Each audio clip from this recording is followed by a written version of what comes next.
We are still pioneers. We've barely begun. Our greatest accomplishments cannot be behind us, because our destiny lies above us. The initial impetus for the project had been to say, why not examine real possibilities? Why not actually look at the real science there? Luckily, we had Kip, and Kip is the foremost authority on all things gravitational. The warping of space inside here scatters some of it back, light scattering off of the surface of a rippled ocean. Neither wormholes nor black holes have been depicted in any Hollywood movie in the way that they actually would appear. This is the first time that the depiction began with Einstein's general relativity equations. The visual effects department under Paul Franklin and everybody at Double Negative took Kip's mathematical data and they created real visual representations of what a black hole is meant to look like.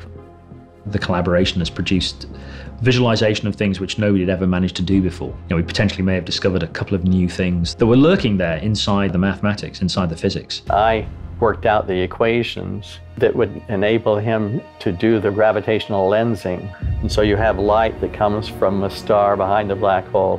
It may come in, go around the black hole several times, and then come to the camera. And so you wind up with several different images of the star. The black hole warps the space so much, it just looks like you're looking at a strange sort of funnel in the sky with this intensely black circle at the middle of it. But the gravity of the black hole draws in all the matter from the surrounding universe. And this spins out into a giant disk around the central sphere. And as it whirls in towards the center, the gas gets hotter and hotter.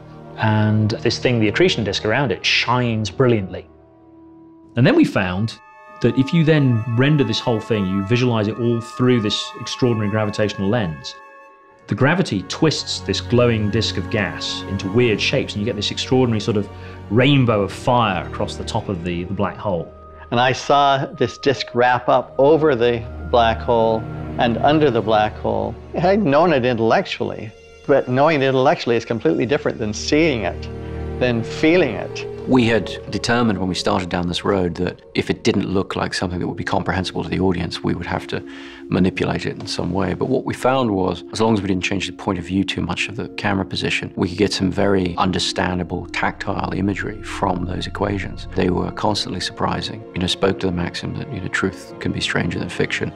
We're going to write several technical papers about this. One aimed at the astrophysics community, and then something for the computer graphics community, saying, here are some things that we've discovered about gravitational lensing by rapidly spinning black holes that we never knew before. So this collaboration isn't over until we've given some sense of the things that we've learned. It's a very human story. That's what I'm really excited for the audience to get a sense of, the great cast that we have. I love the relationship we have. When you're in a scene, it's free and it's intimate. Yeah, it's fun. I thought about what it would be like to have to leave everyone you love behind, what it would be like to have to live a life where you live cut off, always telling yourself that you're doing it for the greater good. I was very moved by that. My favorite part of any process is the feeling of an ensemble, is a collaboration, is working with the actors and creating something. There's such a great ensemble feel to this cast. I came in late enough that when I met with Chris, he had the headshots on the wall of who was there, and I got to see that, it was McConaughey and Anne, and Lithgow was on there, Michael Caine. It's all in the casting. I mean, Chris knew what he was doing when he put these people together.